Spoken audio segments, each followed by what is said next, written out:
Welcome to The Explainer. Okay, today we're diving into the Bank of Japan. But look, we're not just going to talk about it like your standard run-of-the-mill central bank. No, we're looking at it as the absolute foundational anchor of global cheap money. This is the ultimate engine driving a massive, incredibly sensitive systemic chain across the financial world, what we all know as the yen carry trade. We're going to see exactly what happens when that engine suddenly shifts gears and why an interest rate change literally thousands of miles away can instantly hit your portfolio. All right, let's map this out real quick. We're going to start with the global funding anchor, then break down the actual anatomy of carry trades, and look at the normalization catalyst. Let's track how Japanese rates connect straight to global asset liquidations. Section 1, the global funding anchor, and Japan's long low-rate regime. So to really get this interconnected system, we first need to understand what makes the BOJ so uniquely critical to global investors compared to, say, the Fed or the ECB. It's not just about managing domestic liquidity over there. The BOJ is the central bank whose exceptionally long, low-rate regime helped turn the Japanese yen into one of the world's absolute most important funding currencies. I mean, think about it. While other central banks have spent recent cycles aggressively hiking rates to fight inflation or cutting them to fight recessions, Japan spent decades fighting deflation. To do that, they used near zero or even negative short-term interest rates along with yield curve control.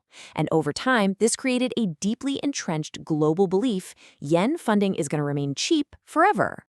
Now, what's truly fascinating here is the specific mix of structural ingredients that made this whole global setup possible.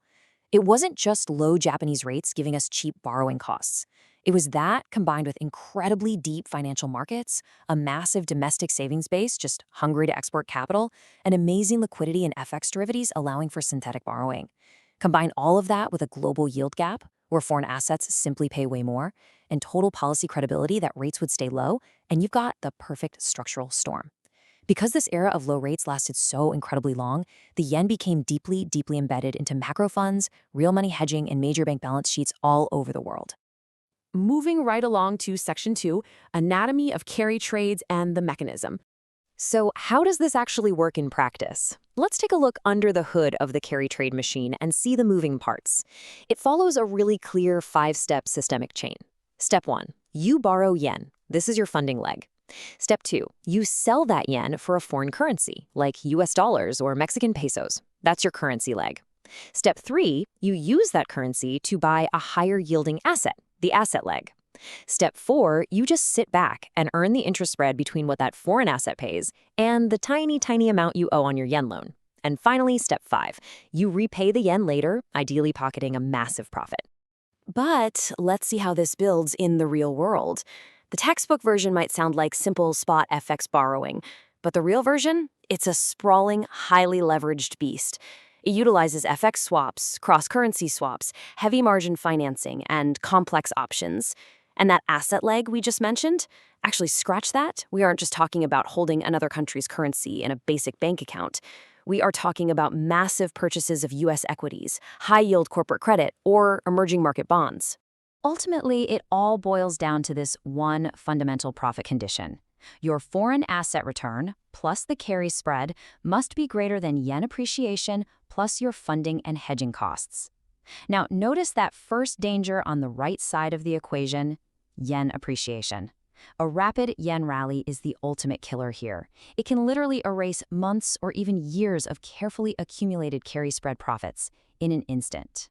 Which brings us to Section 3, the normalization catalyst and changing the math. So the crucial point is, what happens when the Bank of Japan finally decides to exit its zero-rate policy? Well, we don't have to guess because we've been watching it unfold. Let's trace this normalization timeline right up to our current context in mid-2026. Back in 2024, the BOJ ended its negative interest rate policy. Then, in December 2025, they took the huge step of raising the policy rate, followed by holding it firmly at 0.75% at their January 2026 meeting. This is a definitive structural shift away from zero.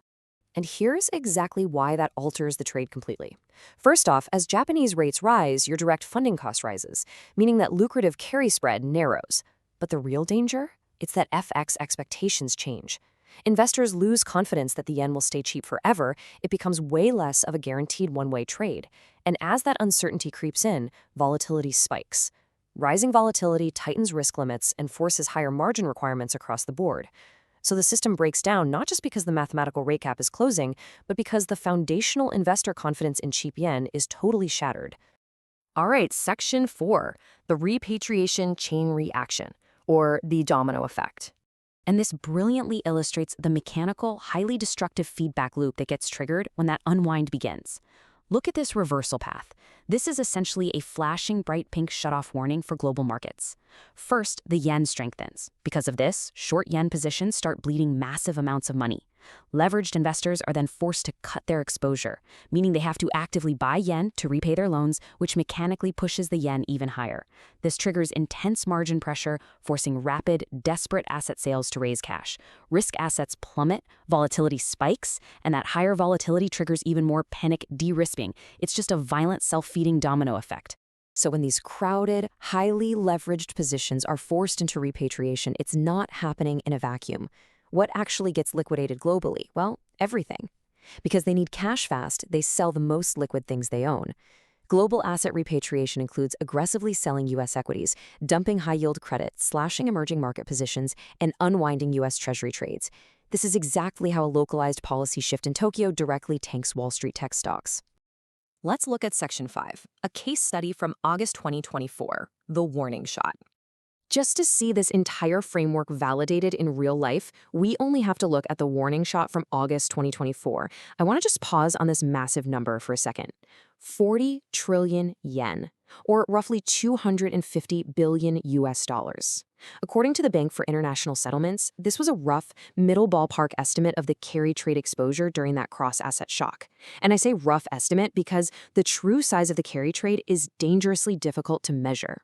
It is hidden deep within opaque derivatives, cross-border banking flows, and massive data gaps. The most crucial lesson from the BIS analysis of that August 2024 shock is captured right here. Carry trades are stability dependent. When volatility rises and the funding currency rallies, the trade can move from income strategy to forced liquidation. That's the terrifying reality of leveraged deleveraging. It amplifies the move so severely that an entire global strategy built around just skimming interest rate spreads turns into an indiscriminate forced liquidation event. Finally, Section 6, monitoring the fallout and the investor dashboard. So how do we spot this before it bites us? Let's read through this dashboard in a specific logical sequence. Take a few seconds to look at this. First, you watch the BOJ policy rate and guidance. That sets the direct funding cost and market expectations. Then look at the US-Japan rate differential, which remains the absolute core incentive for the trade. Next, monitor the US-JPY trend. Is the yen strengthening and putting pressure on existing positions? Down the line, you've got to keep a close eye on FX and global equity volatility because that drives risk limits. And finally, watch the cross-currency basis for signs of acute funding pressure. But, as you monitor those indicators, you've absolutely got to watch out for these common false signals. First, Japan rates are still low, so there is no risk. This is entirely false. Changes in expectations matter far more than absolute rate levels. Second, the carry trade size is fully observable. As we just learned, it absolutely is not. It's heavily hidden by embedded leverage. And third, every yen rally means repatriation. Not true. The yen can rally for a lot of reasons. It is only a true systemic shutoff signal when that yen strength coincides with rising volatility and leveraged asset selling. Which brings us to our core thesis. If you take away just one thing from this explainer today, let it be this. The BOJ normalization does not need to make Japanese rates remarkably high to matter. It only needs to change the market's confidence that yen funding will stay cheap, stable, and one way. Because the second that confidence breaks, the funding leg snaps and the carry trade transforms into a highly destructive cross-asset deleveraging channel. So I'm going to leave you with this final thought to ponder. If a seemingly localized policy shift in Japan can violently shake global equities, what happens when all the indicators on our dashboard flash pink at once? It really highlights the massive, interconnected fragility of global liquidity, doesn't it? Thank you so much for joining me on this explainer. Keep your eyes on those dashboards, stay curious, and we'll see you next time.